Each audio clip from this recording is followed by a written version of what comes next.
There was a big game changer for me in my business. I started out when I quit my corporate job selling on Amazon and eBay and flipping items that I had bought at Goodwill to make money. What happened was I was selling on these other platforms, and honestly, I started talking to somebody and there was just this light bulb moment that clicked for me and changed my business. And let me tell you why you need a website.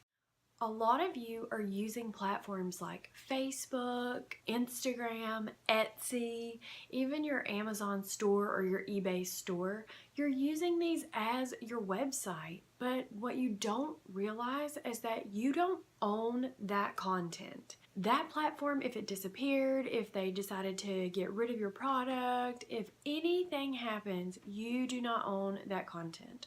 So it's really important that you have your own website set up, and it is really not that hard to do. So in this series, I'm going to show you the steps to take to get your business set up with your own profile, your online, everything. I ran into someone, and you really wouldn't have think this person would have taught this to me, but they said something. It was so valuable. They said, you're selling on Amazon, you're selling on eBay. The problem is that these people aren't coming back to you to buy. You're just selling like random products. So I was thinking, how is my business going to grow? Well, I needed to either private label or do something else and actually have a product to sell.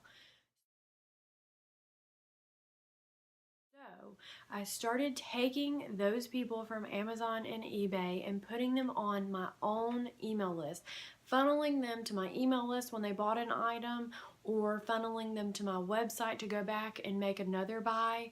But I was trying to get them in one central place to buy from me. So having a website and an online profile allowed that for me because it was a connection between the dots. Who cares if I just have an Amazon store or an eBay store? You're really limited on what you can offer there. And maybe you have products on there, but don't you want to offer something else, or don't you want those people to come back to you to buy more? And you can still sell on Amazon and eBay straight from your website. The point is that you need a central location so people know who you are, what you do, and how you can benefit them with your products, your services, whatever it is you're selling. So the same thing goes with social media. Twitter, Facebook, Instagram, these are all platforms which you're using to publish and promote your content, but at the same time, you need to have a place to bring those people back to. And that's why I stress either an email list, your website. Technically, you should have both, but if you can put people at least on your email list and you're showing up week after week with more valuable content, then it's warming them up. You're not always selling to them. Sometimes you're just providing value so they know who you are and what you do. And then when you get ready for a sale, those people will be ready to buy from you.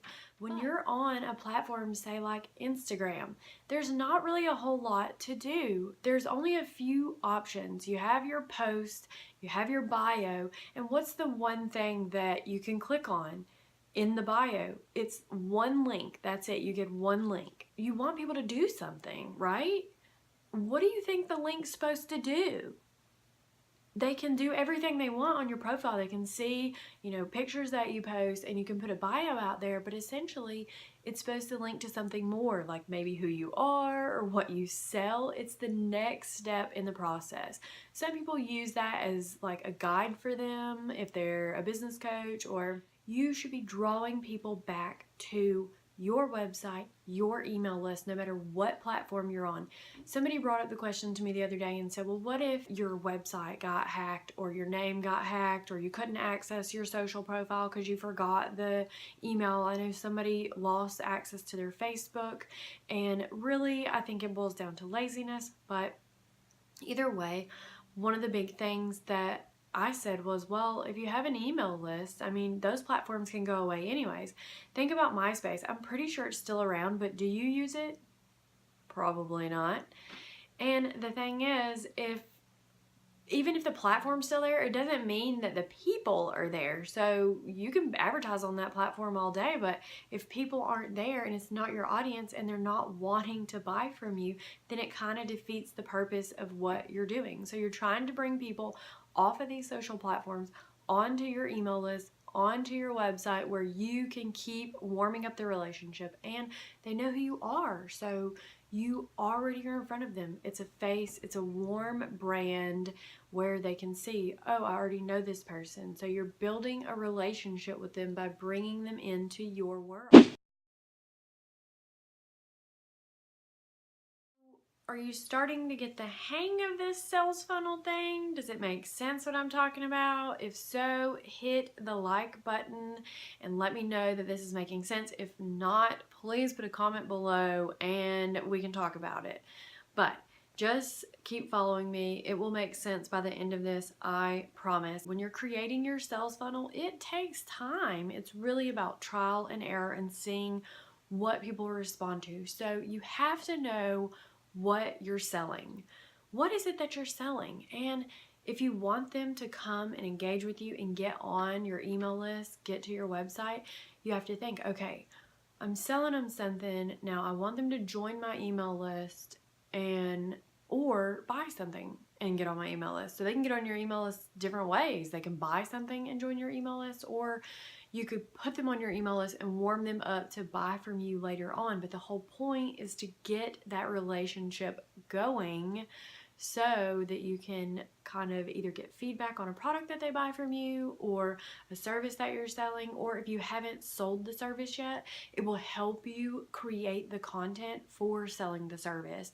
Because as you start to talk to people, you learn what they're having problems with, what their pain points are, and you start to get feedback from them so that you can create whatever it is that you're going to sell to them. Either way, you're trying to get your customer, your viewer, to sign up or buy something. After that point, they need to know what the next step in the process is. So if they land on your content, whether it be a video, a social media post, however it is you're promoting your store, if they buy a product from you, you can always put something in the package and lead them back to your store.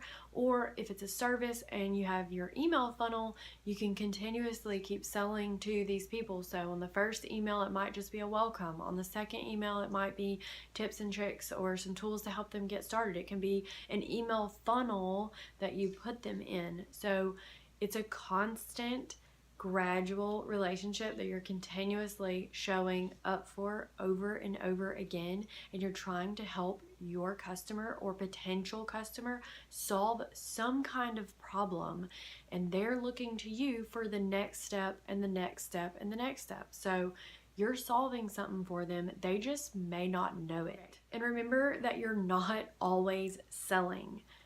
Think about it like this: show up, provide value, show up, provide value, show up, provide value, provide value, value, value, show up, show up, show up, then ask them to buy. Do not blast people with links when they hit you up on social media or say, check out my book, check out my content, look at my website.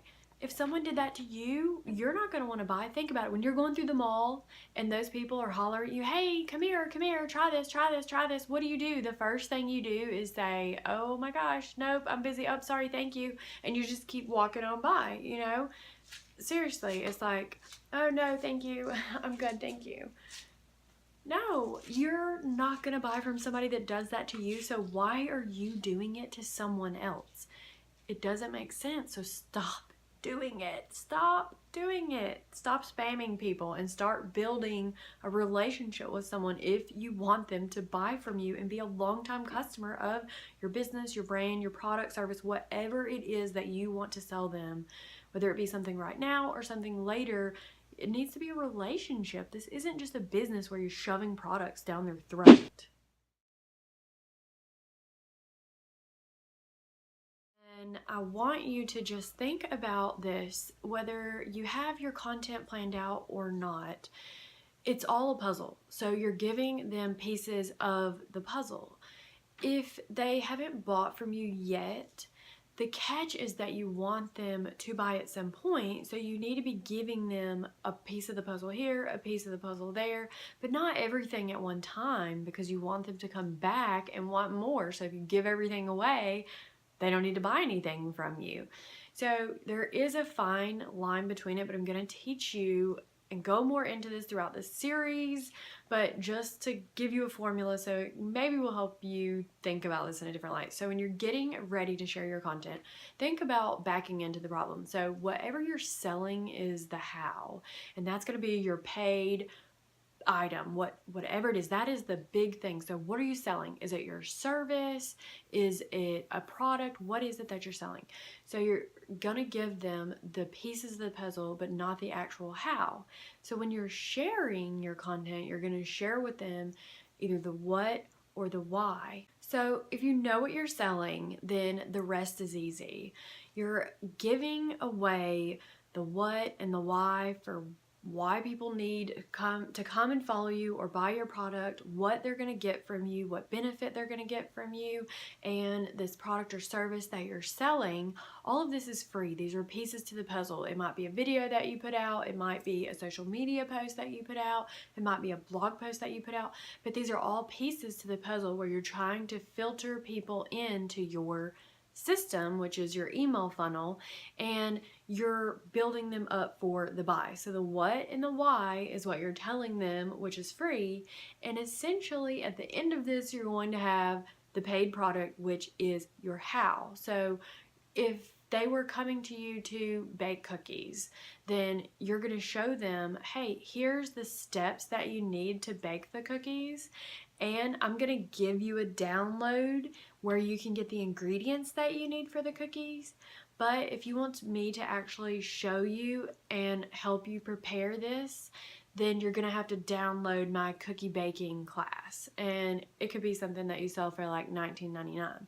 So I wouldn't put a full-blown tutorial out there, because then they don't need the next step unless it is something bigger.